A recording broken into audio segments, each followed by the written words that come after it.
Hello friends, ये lesson number 36 और इसमें हम सीखने वाले हैं कॉपी कंस्ट्रक्टर।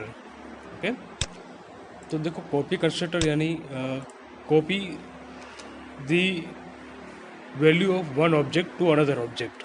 ओके, तो इसके अंदर क्या होता है कि एक कंस्ट्रक्टर के अंदर ऑब्जेक्ट पास करना होता है।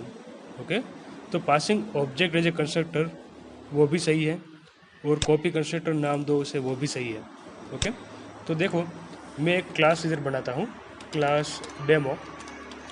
ओके, और उसका एक कंस्ट्रक्टर बनाता हूँ और उसके पहले वेरिएबल बनाता हूँ। Okay, public integer number, public string name. Okay, तो दो वेरिएबल मैंने बनाए। उसके अंदर सिंपल मैं कंस्ट्रक्टर बनाता हूँ पब्लिक डेमो। ओके, और दूसरा कंस्ट्रक्टर बनाता हूँ मैं पब्लिक डेमो और उसके अंदर मैं ऑब्जेक्ट पास करूँगा। ओके, तो कौन से क्लास का ऑब्जेक्ट? डेमो क्लास का ही ऑब्जेक्ट। Okay, demo D. तो ये होता है कॉपी कंस्ट्रक्टर। ओके, और मैं यहाँ पर लिखता हूँ दिस डॉट नंबर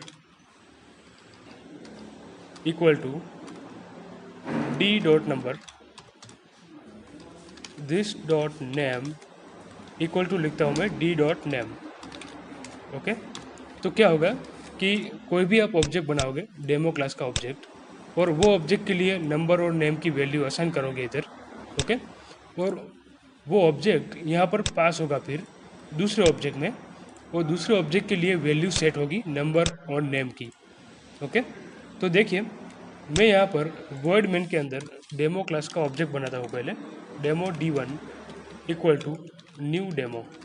ओके, तो ये ऑब्जेक्ट बन गया। फिर मैं इस ऑब्जेक्ट के लिए वैल्यू असाइन करता हूँ, तो D1 dot number equal to 10 लेता हूँ मैं, D1 dot name equal to मैं लेता हूँ यहाँ पर GDP। ओके, तो देखो D1 ऑब्जेक्ट के लिए नंबर और नेम की वैल्यू मैंने असाइन कर दी। ओके, अब मैं दूसरा ऑब्जेक्ट बनाता हूँ demo D2 equal to new demo. Okay, और यहाँ पर मैं पास करता हूँ D1।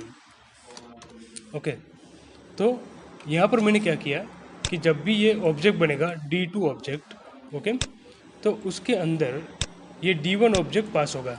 ओके, तो D1 की वैल्यू भी साथ साथ पास होगी, ये 10 GDP नंबर नेम की वेरिएबल की वैल्यू। ओके, और क्या होगा कि ये दो वैल्यू जो है नंबर और नेम की D1 के लिए, वो D2 के लिए भी सेट हो जाएगी। देखो यहाँ पर कंस्ट्रक्टर कॉल होता है, D1 पास होता है ऑब्जेक्ट। ओके, तो D1 यहाँ पर आएगा। ओके, और नंबर और नेम की वैल्यू D2 ऑब्जेक्ट के लिए सेट हो जाएगी।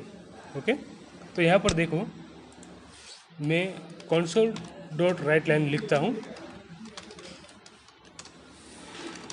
और लिखता हूँ मैं D2 dot number. Okay, console dot right line D2 dot name. Okay, दोनों की वैल्यू में डिस्प्ले करता हूँ और लास्ट में लिखना होगा कंसोल डॉट रीड की। ओके, आउटपुट को होल्ड करने के लिए। तो ये हमारा पूरा प्रोग्राम बन गया कॉपी कंस्ट्रक्टर का। ओके, कॉपी कंस्ट्रक्टर यानी ये वाला passing object is a parameter to constructor. तो एक कंस्ट्रक्टर की वैल्यू दूसरे कंस्ट्रक्टर के अंदर सेट हो जाएगी। ओके, तो देखिए सबसे पहले आपको बनाना है दो वेरिएबल क्लास के अंदर, फिर ये एम्प्टी यानी कि डिफ़ॉल्ट कंस्ट्रक्टर भी बनाना पड़ेगा, क्योंकि यहाँ पर देखो जब भी पहला ऑब्जेक्ट बनता है तब यहाँ पर ब्रैकेट एम्प्टी रहते हैं। ओके, तो उसके लिए डिफ़ॉल्ट कंस्ट्रक्टर बनाना ज़रूरी है। फिर D1 के लिए दो वेरिएबल की वैल्यू असाइन की। ओके, तो नंबर और नेम की वैल्यू हमने असाइन कर दी, क्योंकि वो पब्लिक वेरिएबल है। देखो पब्लिक एंड पब्लिक, तो वर्ड मेन में से आप एक्सेस कर सकते हो इस तरीके से।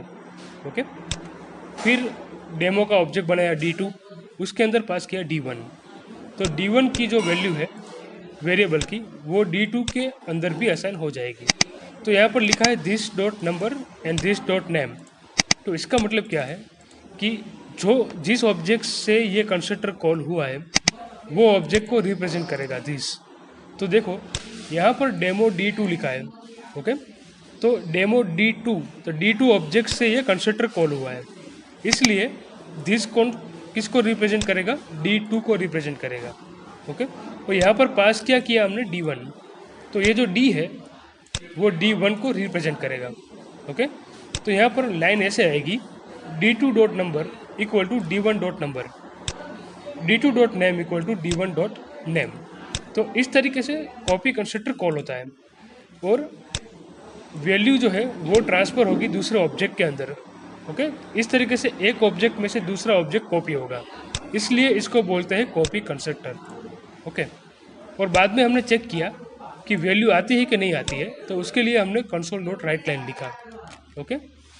तो देखो मैं प्रोग्राम को रन करता हूँ तो आउटपुट हमें मिलेगा 10 GDP, ओके। तो ये D2 ऑब्जेक्ट के लिए वैल्यू सेट हो गई, ओके। तो ये होता है copy constructor, copy the object into another object, okay. और इसे ये भी बोलते हैं कि passing object as a argument to constructor. तो इस लेसन में इतना ही, थैंक यू।